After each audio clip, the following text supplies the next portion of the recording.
Hello বন্ধু, আজ নিয়ে চলে এসেছি একটি নতুন টিপস।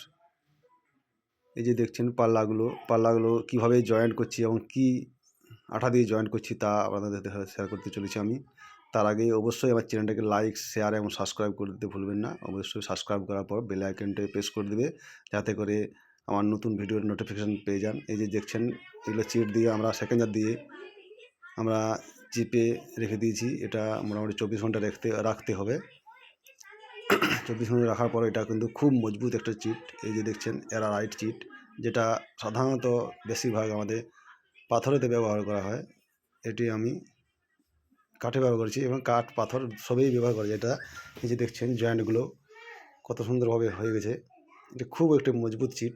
আপনারা অ্যাপ্লাই করতে পারেন এবং অ্যাপ্লাই করে দেখার পর আমাকে কমেন্ট করে জানান যে কেমন হয়েছে।